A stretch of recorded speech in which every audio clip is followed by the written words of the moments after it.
Tracy juga menyadari bahwa cuaca telah berubah.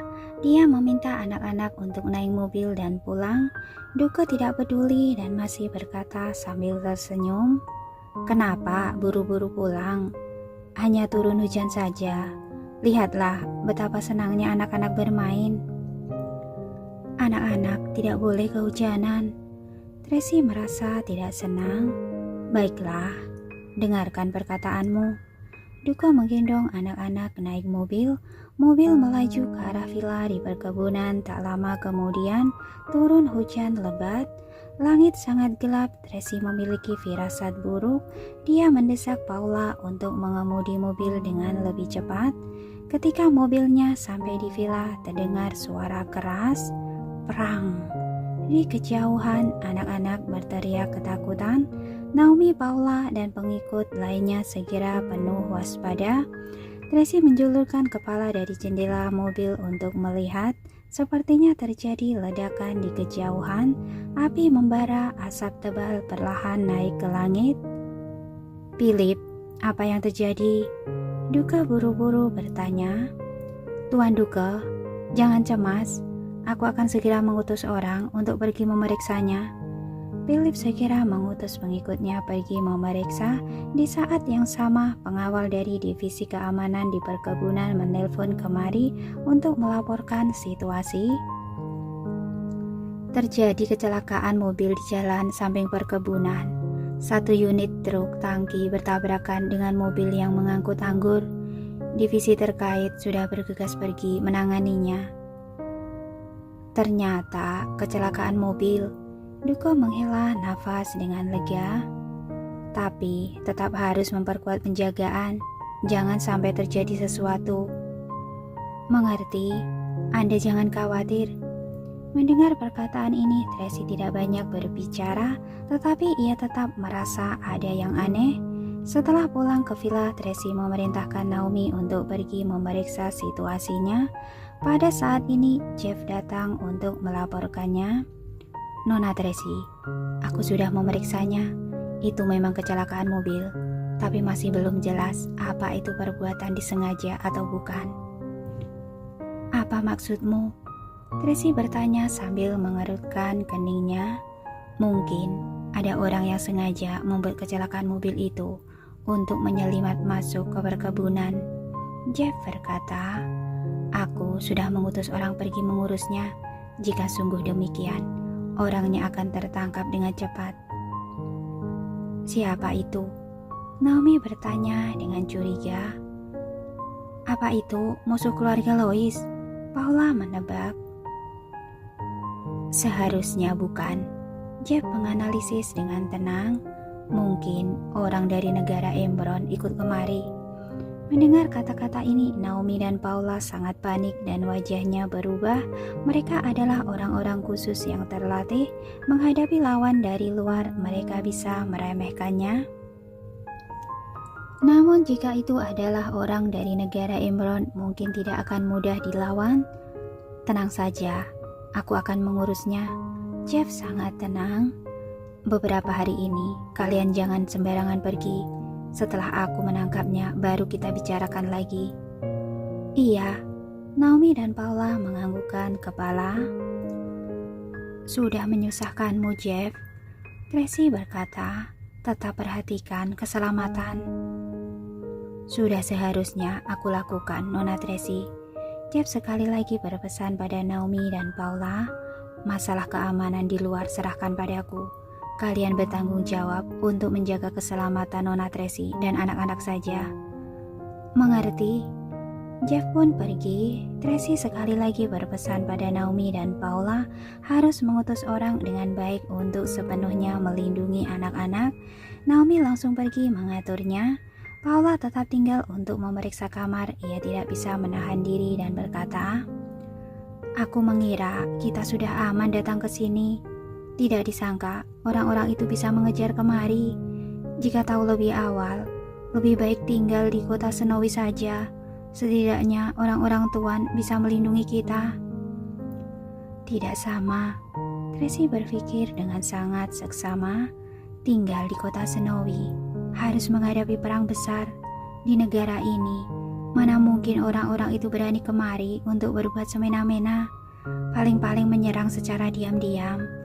Jeff dan yang lainnya bisa melawannya. Benar juga, Paula menganggukkan kepala. Kalau begitu, kita harus lebih berhati-hati. Sudahlah, kamu pergi bantu Naomi, lindungi anak-anak saja. Tracy memerintahkannya untuk 4 orang untuk melindungi setiap anak secara bergiliran. Tidak boleh meninggalkan mereka sedikit pun. Mengerti?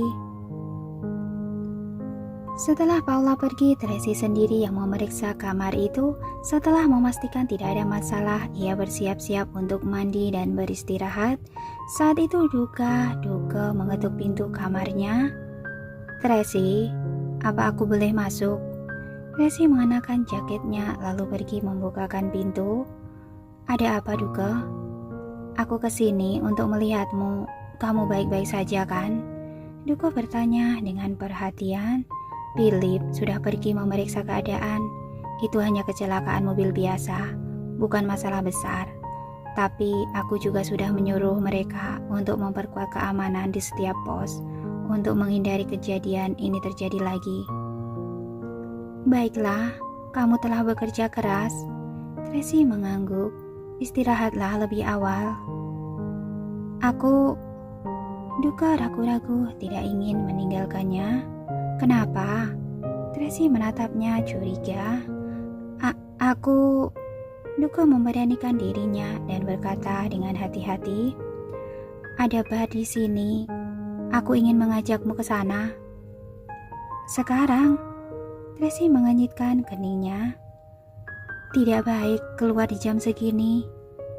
Hah? Duke merasa bingung. Apa maksudmu jam segini? Apa menurutmu ini sudah terlalu larut? Ini baru jam 9 lewat. Lain hari saja. Tracy sedang tidak bersemangat untuk menanggapinya. Istirahatlah lebih awal. Selamat malam. Setelah mengatakannya, ia langsung menutup pintu. Duke berdiri di luar pintu dengan kecewa. Ia mengira dengan mengajak Tracy datang ke rumahnya dan menghabiskan waktu bersama-sama setiap hari akan mendekatkan hubungan mereka. Namun Tracy sama sekali tidak memberinya kesempatan untuk berduaan dengannya. Setiap kali ia mendekatinya, Tracy perlahan-lahan menghindarinya. Ia akhirnya mengumpulkan keberanian untuk mengajaknya kencan hari ini, tapi Tracy juga menolaknya. Tidak ada cara lain selain terus menunggunya dengan sabar. Duke menghela nafas dan berbalik pergi. Tracy berdiam di dalam ruangan kamarnya. Ia merasa Duke tidak memiliki rasa kewaspadaan dan kepekaan terhadap situasi-situasi genting.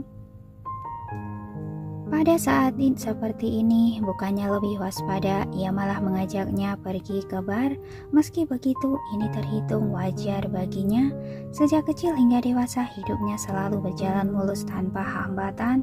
Ia tidak pernah dihantam oleh badai kehidupan, sehingga sifatnya begitu naif dan lemah lembut, sama sekali tidak memiliki kepekaan terhadap situasi berbahaya.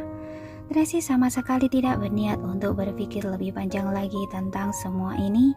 Ia masih sibuk mengkhawatirkan keadaan anak-anak. Akhirnya ia pergi menemui mereka. Naomi telah mengatur 4 pengawal untuk bergiliran mengawasi masing-masing anak. Bahkan ketika anak-anak sedang tidur pun, para pengawal tetap berjaga di dekat mereka. Bersyukur anak-anak itu berhati besar dan suka keramaian, sehingga mereka tidak keberatan. Hanya Carlos yang lebih peka bertanya pada Tracy, Mami, apa ledakan Sole tadi sengaja dibuat oleh seseorang yang diam-diam ingin menyerang kita? Itu hanya kecelakaan mobil. Tracy mencoba menjelaskan sesimpel mungkin tanpa mengungkapkan semuanya. Untuk alasan keamanan, Mami akan lebih waspada. Kamu tidak perlu khawatir. Istirahatlah dengan baik. Iya, Carlos tidak berkata lebih banyak lagi. Mami juga harus istirahat lebih awal. Carla dan 3 bocah kecil itu pasti lelah setelah bermain seharian. Sepertinya mereka sudah tidur nyenyak sekarang. Iya, 4 orang tidur dalam satu kamar, cukup ramai. Bibir Tracy membentuk senyuman lega membayangkan anak-anak itu. Carla juga suka bermain dengan mereka. Aku lebih pendiam. Carla mungkin merasa bosan saat bersamaku. Sekarang ada 3 adik yang menemaninya. Ia pasti senang, kata Carlos menertawakan dirinya sendiri. Kalau kamu sendiri, apa merasa bosan? Tanya Tracy sambil tertawa. Aku tidak merasa bosan. Setiap hari aku membaca buku, ikut kelas online, berlatih kaligrafi, dan banyak hal lain yang bahkan tidak sempat kukerjakan. Carlos berkata, Mami sendiri juga harus fokus menjalani perawatan Mami. Mami paham. Tracy memeluk Carlos. Cepatlah tidur. Mami sekarang juga mau istirahat. Selamat malam, Mami. Selamat malam, Carlos. Ketika Tracy berjalan kembali menuju kamarnya, ia melihat Duke yang sedang minum sendirian di bar lantai bawah dengan murung. Ia mengenyitkan keningnya dan langsung kembali ke kamarnya tanpa mengatakan apa-apa. Hatinya merasa sedikit bersalah pada Duke, jelas-jelas tidak menyukainya, tetapi ia masih menerima lamarannya. Bahkan sekarang Duke masih terus membantunya. Duke sekarang menjalani kehidupan sehari-harinya dengan bermain bersama anak-anak dan berusaha menyenangkan hati Tracy tanpa berusaha mementingkan kepentingannya sendiri. Mungkin ia memendam semua itu dalam hatinya sehingga membuatnya menjadi depresi hingga seperti ini. Ketika memikirkan semua ini, tiba-tiba terdengar suara mobil dari luar. Tracy pergi ke depan jendela untuk memeriksanya. Ternyata itu adalah iring-iringan mobil keluarga Louis. Totalnya ada 7 mobil. Suara panik para pelayan segera terdengar dari luar. Nyonya besar Louis datang. Cepat turun ke bawah untuk menyambutnya. Tracy terkejut, ternyata itu adalah ibunya Duke, Nyonya besar Louis Maggie. Tok tok tok, terdengar ketukan di pintu. Masuk, jawab Tracy. Naomi bergegas masuk dan melaporkan, Nona Tracy, Nyonya besar Louis datang ke sini. Apa kita juga harus turun untuk menyambutnya? Apa anak-anak sudah tidur? Tracy melihat waktu sudah menunjukkan pukul 9. Carla dan ketiga anak itu sudah tertidur. Carlos masih membaca buku. Jawab Naomi. Jangan membangunkan mereka. Tracy menginstruksikan, kamu dan Paula ikut turun denganku. Yang lainnya tetap mengawasi anak-anak. Besok pagi saja anak-anak baru menyapa Nyonya besar Louis. Baik.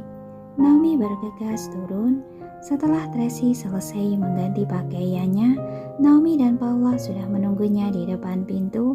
Ia pun turun bersama mereka ke lantai bawah. Tepat saat itu juga Duke dari luar masuk ke dalam rumah bersama ibunya, diikuti oleh belasan orang yang membawa belasan buah koper dengan berbagai macam ukuran. Kelompok rombongan itu besar sekali. Tracy, ini ibuku. Duke memperkenalkannya pada Tracy. Ibu, ini Tracy. Salam kenal, Nyonya besar Louis. Tracy melangkah maju untuk memberi hormat padanya. Kamu lebih cantik daripada di foto. Nyonya besar Louis menatap Tracy dengan gembira. Aku sudah tidak sabar untuk bertemu denganmu. Setelah mengetahui kamu ada di sini, aku segera mendesak Duke dan Tuan Besar Vincent untuk mengatur pertemuan kita. Tapi mereka memberitahuku kalau kamu sedang menjalani pengobatan. Sebaiknya menunggu pengobatanmu selesai baru bertemu denganmu. Aku sudah tidak sabar menunggu, jadi aku datang ke sini.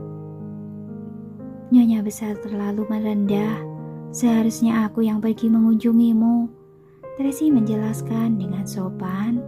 Aku hanya takut mengganggu Nyonya besar. Jadi aku merasa sebaiknya mengunjungi Nyonya setelah selesai menjalani pengobatan. Tidak masalah, tidak masalah. Tidak penting siapa yang datang duluan. Kita semua keluarga.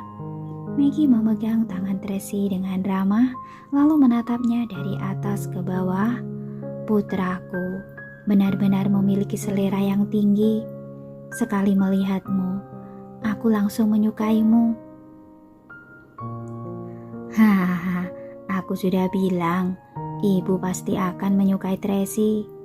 Duka begitu gembira dan segera menyuruh pelayan menyiapkan camilan malam untuk menyambut ibunya. Maggie segera menghentikannya. Ini sudah malam, jangan bangunkan anak-anak. Setelah aku mandi dan berganti pakaian, mari kita mengobrol dan minum kopi di ruang kerja. Baiklah. Duka segera menganggukkan kepalanya, lalu segera menyuruh orang menyiapkan kopi dan makanan ringan. Kamu sudah dewasa, sudah harus lebih bijaksana. Maggie menepuk-nepuk tangan putranya. Sekarang, yang harus kamu utamakan adalah anak-anak. Ibu sedang mengajariku. Duka menatap Tracy sambil tersenyum lebar. Terima kasih, Nyonya Besar Lois. Tracy begitu bersyukur. Sebelumnya ia mengira kalau calon ibu mertuanya yang terlahir dalam keluarga bangsawan ini adalah seseorang yang keras dan licik. Namun tidak disangka ternyata ia seseorang yang ramah dan rendah hati serta begitu memperhatikan anak-anak. Tunggu ya, aku naik ke atas, beres-beres dulu. Maggie pun melangkah naik ke lantai atas. Seorang gadis dengan penampilan yang elegan seperti seorang bangsawan dengan cepat mengikutinya. Bibi, aku akan membantumu. Saat berpapasan dengan Tracy, gadis itu dengan hormat membungkuk menyapanya. Oh iya, Tracy, aku lupa memperkenalkannya. Ini adalah sepupuku, Tamara. Duka bergegas memperkenalkannya pada Tracy. Tamara dalam 2 tahun ini tinggal bersama ibuku. Ia begitu ahli dalam bidang medis dan asisten terbaik ibuku. Halo Nona Tracy. Tamara sekali lagi menyapanya, sikapnya begitu rendah hati. Halo. Tracy tersenyum menyapanya, benar-benar tipikal seorang wanita Perancis, tidak hanya memiliki wajah yang cantik, namun juga memiliki keindahan tubuh yang tidak dimiliki orang Asia. Sepasang matanya berwarna biru memancarkan kecerdasannya. Tamara, kelak kamu harus memanggil Tracy dengan sebutan kakak ipar, kata Maggie sambil tersenyum. Baik. Tamara membubuhkan badannya dan menundukkan kepalanya, bibirnya tersenyum dengan sempurna memberikan salam layaknya anggota kerajaan. Kalau begitu, kami naik dulu. Maggie menatap Tracy sambil tersenyum lembut, lalu menambahkan, Duka, kamu dan Tracy tunggu di ruang kerja ya. Baik. Maggie naik ke lantai atas. Duka bergegas memerintahkan para pelayan untuk menyiapkan teh lalu mengajak Tracy ke ruang kerja. Tracy mengajak Paula dan Naomi pergi ke ruang kerja. Para pelayan pun datang menyajikan berbagai macam kopi, teh, dan makanan ringan lalu mereka pergi meninggalkan tempat itu. Ruang kerja itu pun kembali sunyi. Paula tidak dapat menahan dirinya. Ia pun bertanya, kenapa Nyonya Besar Lois datang pada jam seperti ini? Bagaimana kalau seandainya ada penjahat yang menyelinap masuk ke dalam rumah? Ia membawa banyak rombongan seperti itu. Bukankah dapat dengan mudah memicu kekacauan? Iya, Naomi berkata dengan pulan. Duka juga sama sekali tidak memiliki kesiagaan mental dalam menghadapi bahaya. Aku lihat pegawainya masih bersantai-santai kerja berkilir seperti biasanya. Seandainya benar-benar ada orang berbahaya yang menyelinap masuk, celakalah kita. Bukankah sudah diinfokan untuk meningkatkan keamanan. Paula mengenyitkan keningnya. Hanya bagian security saja. Bagian dalam rumah masih sama seperti biasa. Naomi menggeleng-gelengkan kepalanya dengan tidak berdaya. Aku benar-benar tidak tahu harus berkata apa. Paula tidak dapat menahan diri, ia pun mengeluh. Jika dibandingkan dengan orang-orang keluarga Wellens yang benar-benar terlatih. Naomi menatap raut wajah Tracy yang memburuk dan bergegas menyinggol Paula. Paula pun segera menutup mulutnya. Keamanan keluarga Lois selalu menjadi tanggung jawab keluarga kerajaan. Keluarga mereka selalu menghindari konflik dan tidak memiliki musuh. Tentu saja mereka tidak mengambil tindakan pengawasan yang ketat. Sangat wajar seperti ini. Tracy bersikap netral. Kedatangan Nyonya Besar Lois sekarang memang membawa beberapa bahaya tersembunyi yang dapat mengancam keamanan kita. Tapi ini adalah rumah mereka. Tentu saja mereka boleh datang sesuka hati tanpa meminta izin dari kita. Selain itu, musuh-musuh itu kemungkinan besar berasal dari negara Embron. Kita bahkan telah menyeret mereka ke dalam bahaya. Bagaimana mungkin kita masih bisa mengeluh saat ini? Benar, Paula buru-buru menundukkan kepalanya, bahkan tidak berani untuk menghembuskan nafasnya. Selanjutnya, jangan pernah berbicara seperti itu lagi. Tracy memperingatkan dengan tegas. Iya, saya bersalah. Paula bergegas meminta maaf. Setelah Paula selesai mengatakan semuanya itu, terdengar ketukan pintu dari luar. Para pelayan segera membukakan pintu. Duka menuntun Maggie masuk ke dalam. Tracy, sudah menunggu lama ya? Tanya Maggie sambil tersenyum. Aku mengganti pakaian santai, lalu bergegas turun ke bawah. Tidak lama, Nyonya Besar. Tracy buru-buru berdiri untuk menyambutnya. Nyonya Besar pasti sangat lelah dari perjalanan panjang tadi. Sebaiknya Nyonya beristirahat lebih awal malam ini. Aku sama sekali tidak merasa lelah. Aku justru senang bisa bertemu denganmu. Maggie menggenggam tangan Iris Tracy erat-erat, begitu ramah dan akrab. Aku membawakanmu hadiah. Semoga kamu menyukainya. Sambil mengucapkan semuanya itu, ia mengeluarkan sebuah kotak perhiasan yang sangat indah dan memberikannya pada Tracy. Ayo, dibuka. Terima kasih. Tracy bergegas menerimanya. Setelah membukanya, ia melihat satu set perhiasan safir yang sangat berharga dan langsung mengetahui kalau itu adalah perhiasan yang langka. Selain itu, apabila melihat dari dekorasi dan logo pada kotak perhiasan itu, perhiasan ini pasti berasal dari keluarga kerajaan. Perhiasan ini begitu berharga, aku tidak bisa menerimanya. Tracy segera menolaknya. Jangan begitu, kita ini satu keluarga, tidak perlu sungkan begitu. Maggie menjelaskan sambil tersenyum. Ketika aku menikah dulu, sang ratu memberikan perhiasan ini untukku sebagai mas kawin. Selama ini aku terus menyimpannya untuk kuberikan pada calon menantuku nanti. Ini, kalau kamu tidak menerimanya, berarti kamu menganggapku sebagai orang asing. Maggie menggerutu sambil bergurau. Artinya, kamu tidak menganggapku sebagai keluargamu. Terima saja, Tracy, kata Duka sambil tersenyum. Tracy tidak punya pilihan selain menerima hadiah itu. Ketika ia hendak mengucapkan terima kasih, tanpa sengaja ia melihat Tamara yang terus menatap kotak perhiasan itu. Sorot matanya begitu rumit, seolah-olah memancarkan rasa kehilangan yang bercampur dengan kesedihan, serta merasa telah direndahkan. Terima kasih, Nyonya Besar. Tracy dengan cepat mengalihkan pandangannya, lalu tersenyum pada Maggie. Aku juga menyiapkan hadiah untuk Nyonya dan Tua Besar Lois. Tadinya aku berencana memberikannya pada Nyonya saat nanti kita bertemu. Sambil berbicara, Tracy mengulurkan tangannya dan Naomi bergegas menyerahkan kotak satin berwarna putih. Tracy memberikan kotak itu kepada Maggie. "Silahkan dibuka. Apa Nyonya Besar menyukainya?" Maggie pun membukanya. Ketika ia membukanya, matanya langsung berbinar-binar. Ia pun berseru dengan gembira, "Astaga, ini mutiara malam. Aku sangat menyukainya.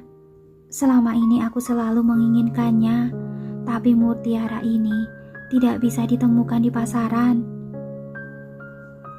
Aku senang jika Nyonya Besar menyukainya."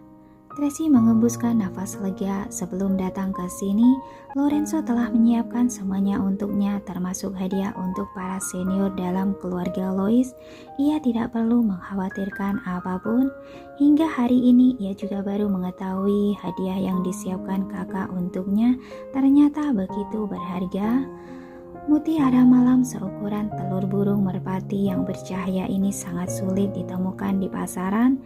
Semuanya dilakukan kakak untuknya agar ia tidak dianggap remeh oleh orang lain. Kemanapun ia pergi, ia akan selalu menjadi orang yang terpandang dengan status kedudukan yang tinggi. "Aku sangat menyukainya. Terima kasih, Tracy." Maggie begitu menyukai mutiara malam itu hingga enggan untuk melepaskannya. Ia pun sekira memeluk Tracy dengan penuh semangat. "Sama-sama," jawab Tracy sambil tersenyum. "Aku benar-benar iri dengan ibu. Tracy belum pernah memberikan hadiah apapun untukku." Duko berpura-pura memasang ekspresi sedih. "Dasar anak nakal. Bisa-bisanya cemburu pada ibumu sendiri." Maggie tersenyum berseri-seri sambil menggandeng tangan Tracy, mengajaknya ke ruang tamu. "Ayo, Tracy, kita duduk mengobrol sebentar." "Baik." "Aku juga membawa hadiah untuk anak-anak. Aku berencana untuk memberikannya sendiri pada mereka besok," kata Maggie sambil tersenyum. "Oh ya, kalian berdua juga." Setelah mengatakan semuanya itu, Maggie melemparkan pandangan penuh arti. Tamara bergegas memberikan 2 buah hadiah kepada Naomi dan Paula. "Kita juga dapat hadiah?" tanya Paula terkejut. "Sejak awal, aku sudah dengar kalau kalian berdua adalah tangan kanan Tracy yang handal. Bahkan juga sudah dianggap sebagai saudara Tracy yang baik. Aku sangat menyambut kalian bersama dengan Tracy bergabung dalam keluarga kami." Maggie mengatakannya sambil tersenyum. Paula dan Naomi sama-sama melihat ke arah Tracy. Setelah Tracy menganggukkan kepalanya, mereka baru menerima hadiah itu, lalu dengan sopan mengucapkan, "Terima kasih, Nyonya Besar Lois." "Tidak perlu sungkan, kita semua satu keluarga. Cepat terima hadiahnya." Maggie terus tersenyum. "Coba buka, apa kalian suka?" Duko selama ini juga tidak pernah bertingkah seperti atasan mereka. Ia selalu memperlakukan mereka dengan sangat baik. "Kami sangat menyukainya. Terima kasih." Naomi dan Paula menjawab dengan sopan. Maggie menarik Tracy untuk mengobrol bersama. Ia langsung memperlakukan Tracy dengan begitu akrab, bahkan banyak berbincang-bincang tentang obrolan keluarga. Tracy pun menanggapinya dengan sopan. Duko menemani di samping mereka tanpa menyangga sedikit pun, hanya membantu menuangkan teh untuk mereka. Setelah mengobrol hingga lebih dari setengah jam, Maggie pun akhirnya merasa lelah. Ia menguap sambil menutup mulutnya, lalu memegang tangan Tracy dan berkata, "Tracy, sekarang sudah malam. Sebaiknya pembicaraan kita sampai di sini dulu. Besok baru kita lanjutkan." "Baik." Tracy segera bangkit berdiri. "Aku akan mengantarmu naik ke atas." "Tidak perlu. Biar Tamara saja yang menemaniku," Maggie berkata sambil tersenyum. "Kamu dan Duke sebaiknya istirahat lebih awal. Aku masih menantikan bisa secepat mungkin menimang cucu." Tracy sejenak terpana mendengar perkataannya itu. Ia merasa begitu canggung. Wajah Duke dalam sekejap memerah hingga ke daun telinganya. Hahaha, dasar anak nakal, kamu masih bisa malu ya? Maggie menepuk-nepuk pundak Duke. Kamu sudah menjadi orang dewasa, kenapa masih malu? Bu, sudah, jangan dibahas lagi. Duke bergegas memotong perkataan ibunya dan mengalihkan pembicaraan. Aku akan menuntunmu naik ke atas. Kamu ini, Maggie tiba-tiba menyadari sesuatu. Jangan-jangan kalian sama sekali belum. Ibu, Duke menjadi panik. Baiklah, Maggie tertawa. Aku yang terlalu buru-buru. Aku mengira kalian berdua sudah. Lagi pula, kalian juga sudah mau menikah. Tracy hanya tersenyum tipis, tidak mengucapkan sepatah kata pun. Tidak apa-apa, tidak apa-apa. Hal semacam ini tidak boleh terburu-buru. Maggie menepuk-nepuk tangan Tracy. Tracy, aku tidak akan menuntutmu untuk segera memberikanku cucu. Pelan-pelan saja. Ia tersenyum dan segera pergi meninggalkan mereka. Maaf Tracy, Duke dengan canggung meminta maaf. Tidak apa-apa, sana pergi jaga ibumu. Tracy mengingatkan dengan lembut. Iya, Duke bergegas mengikuti mereka ke atas. Rombongan lainnya juga mengikutinya. Tracy menatap punggung mereka, senyum di wajahnya berangsur-angsur memudar. Aku sudah merasa ada yang janggal. Ia sengaja datang malam-malam begini, ternyata untuk membahas masalah ini. Paula berkata dengan belak-belakan. Nyonya besar Lois, takut pernikahan ini hanya omong kosong belaka. Jadi dia datang untuk memastikan kalau semuanya ini nyata.